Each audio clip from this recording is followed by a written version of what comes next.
Estamos en este tiempo de Cuaresma. Como decía al principio, este domingo se llama Domingo Letare, porque la antífona inicial empieza así: alégrate, Jerusalén. También nosotros estamos llamados a alegrarnos. ¿Alegrarnos de qué? Porque a lo mejor estás pasando por momentos difíciles en tu vida, momentos en que a lo mejor hay conflicto en tu familia, hay situaciones de mucha necesidad económica, hay situaciones en que tal vez no se encuentra trabajo,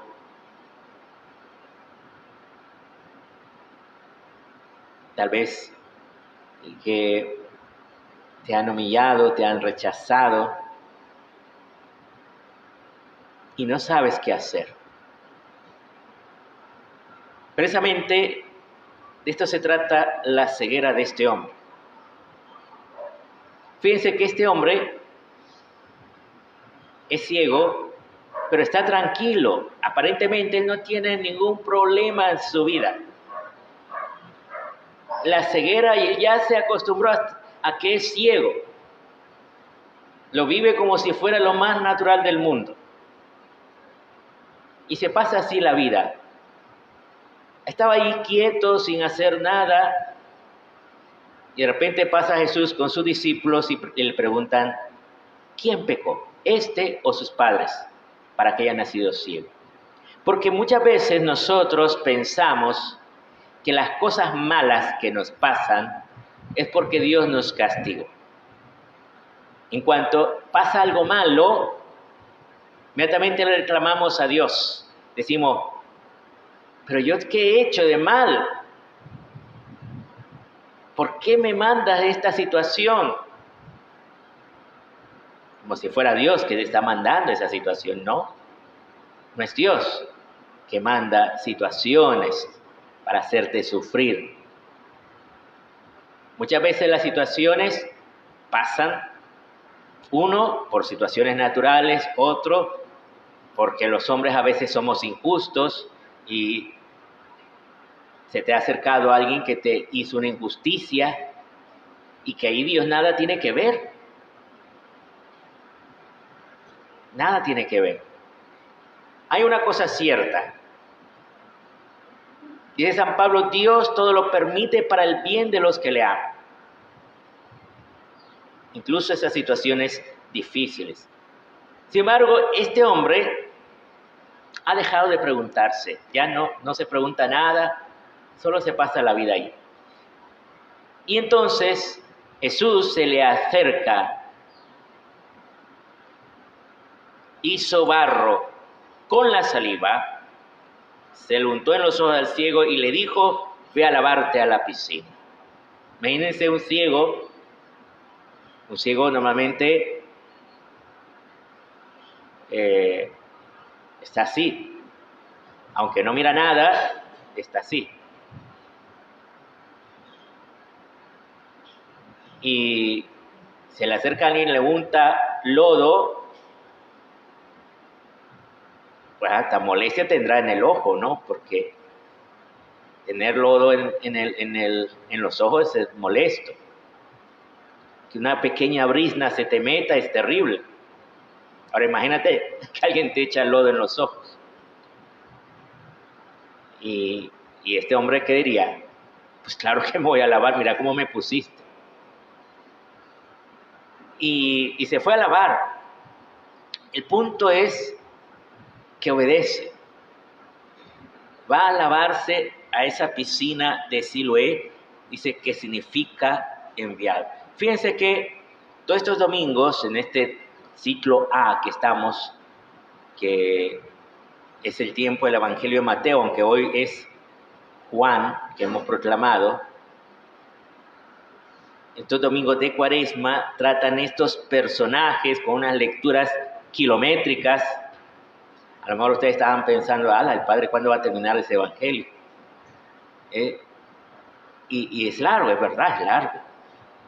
Pero es una enseñanza preciosa. Fíjense que este lavarse en la piscina del Siloé tiene el simbolismo del bautismo. Pero el bautismo no es solo el rito, el momentito en que te echan el agua. Eso es lo más importante. Es verdad que es lo más importante. Pero no es solo eso. En la iglesia antigua había todo un tiempo de preparación para el bautismo. Obvio que nosotros tenemos la costumbre de que los niños sean bautizados chiquitos, y está bien que lo hagamos, así es como debe ser, pero nos perdemos todo ese tiempo de preparación, nunca lo hemos tenido. Y el catecismo de la iglesia lo dice expresamente: el bautismo de niños, por su propia naturaleza, exige, lo dice así, exige, con esa palabra, un catecumenado postbautismal. O sea, un tiempo en que tú eres formado para vivir ese bautismo, para vivir lo que significa la vida cristiana. Pero resulta que nunca tuvimos ese tiempo de formación. Fuimos formados para una primera comunión, para una confirmación, y después ya nos olvidamos de todo. Ya ni siquiera conocemos nuestra doctrina cristiana muchas veces. Y por eso vienen los evangélicos, nos dicen ahí cualquier tontera y ya nos hacen dudar de nuestra fe.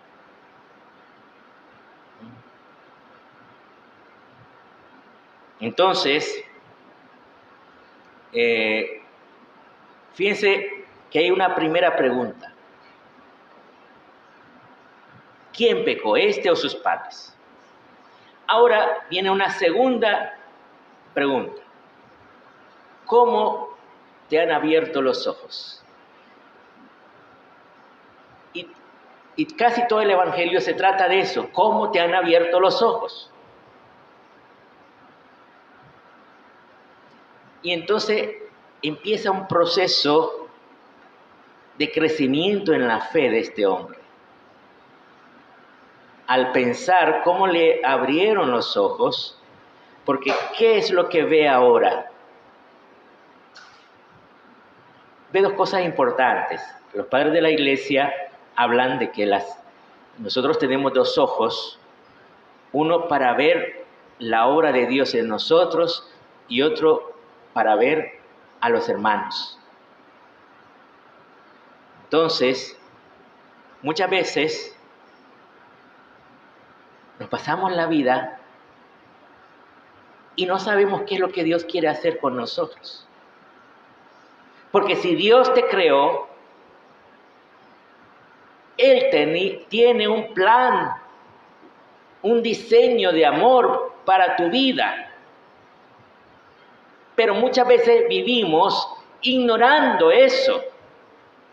Y que hacemos nuestros planes, nuestros proyectos, yo quiero hacer esto, yo quiero hacer lo otro, y nunca nos preguntamos, bueno, yo estoy aquí porque alguien me creó. Y ese alguien, ¿por qué me creó? ¿Para qué me creó? ¿Qué es lo que quiere conmigo? Porque no te creó para que te vayas al garete, para que vayas allí a la deriva como un barco sin timón. Te creó porque tiene un diseño de amor para ti. Porque Él quiere que tu vida tenga un sentido maravilloso. Y el sentido de nuestra vida, fíjense que hay incluso una de esas corrientes de psicología que tiene eso también, del sentido de la vida, el propósito en tu vida. Cuando una persona tiene conflictos, tiene situaciones de incomprensión en su propia psicología, ¿por qué lo tiene? Porque no tiene el sentido de su vida. Y el sentido de la vida te la da no que tú realices tus planes, sino que tú puedas salir de ti mismo y dar tu vida o bien a alguien o bien a un ideal de vida. O sea, que te pongas al servicio de la humanidad en algo, o que tú te entregues por amor a alguien, que ese es el caso del matrimonio. O entregarse por un ideal de vida, como una religiosa que se entrega en un convento, o un joven que se entrega en un seminario a ser sacerdote, o alguien que se dona en servicio de las otras personas. Obvio que ese sería el sentido de una vocación, o sea, de preguntarte qué carrera, qué profesión quieres tener para en esa profesión ponerte al servicio de los demás. Y que además, siendo algo que te gusta, ponerte al servicio de los demás, en eso, además, te dan un salario por eso. Entonces, cuando alguien descubre para qué vive, para qué está en esta vida, por ejemplo, si se casa, entrega su vida a alguien, ya después ya no es solo con ese alguien, porque vienen los hijos y es hermoso, porque te das la vida por esos hijos, te donas. Y esa es la verdadera realización del varón y de la mujer. La verdadera realización del varón no está en tener éxito económico o profesional, y lo mismo la mujer. Su mayor éxito no es su realización no es tener un éxito profesional. La realización del varón está en la paternidad. Tenemos aquí la figura de San José. Fíjense que él fue padre sin ser padre. Fue padre de Jesús, pero no era el padre biológico de Jesús. Y fue padre de Jesús. Porque en la mentalidad de la sociedad de aquella época, no le decían al hijo hijastro, ni al padre padrastro. No. El padre es padre, aunque no sea hijo biológico. Entonces, esa es la verdadera realización. Entonces, cuando tú abres los ojos, ves el amor que Dios te tiene porque te ha creado para algo hermoso en la vida. Y entonces, fíjense cómo va progresando en la fe este hombre. Primero dice, ¿qué dice de Jesús? Ese hombre que se llama Jesús hizo barro, Más adelante le preguntan, ¿y tú qué piensas de ese hombre? Dice que es un profeta. O sea, va descubriendo algo importante en Jesús. Un profeta es alguien que te habla de parte de Dios, que viene a guiarte hacia Dios. Y finalmente, cuando lo expulsan de la sinagoga, viene la tercera pregunta y viene el último paso que da este hombre. La tercera pregunta que se da aquí es: ¿crees tú en el Hijo del Hombre? El Hijo del Hombre en el libro de Daniel y después en el Apocalipsis también era el ser más cercano a Dios, según la Escritura. O sea, que para nosotros es Jesús mismo. Entonces, él va a preguntar: ¿y quién es Señor para que crea en él? Y fíjense lo interesante que le dice Jesús: lo estás viendo. Antes no podía ver. Ahora, por lo que hizo en él, ahora puede ver a Jesús. Puede ver que es Él el que lo ha rescatado. Es Él que le da un sentido a su vida. Que todo lo demás en la vida es secundario. Y aquí da el paso definitivo. El que era ciego, ahora ve. Dice: lo estás viendo, el que te está hablando es Él, le dice Jesús. Y entonces inmediatamente Él le dijo: creo, Señor. Hace una profesión de fe. Fíjense que aquí está el punto. En ese proceso hacia el bautismo hay una profesión de fe. Y si te pregunta: ¿crees tú en el Hijo del Hombre, el enviado de Dios? Creo, Señor, dice. Y se postró ante Él. Pasa a la adoración. Pasa a reconocer que es Dios. Bien, hermanos, esto es lo que Dios quiere realizar en nuestra vida. Pero siempre necesitamos escuchar la voz de Dios. De esto se trata ese lodo, porque hace barro, dice, con la tierra. ¿Qué es la tierra? Tu realidad, tu vida, lo que te pasa.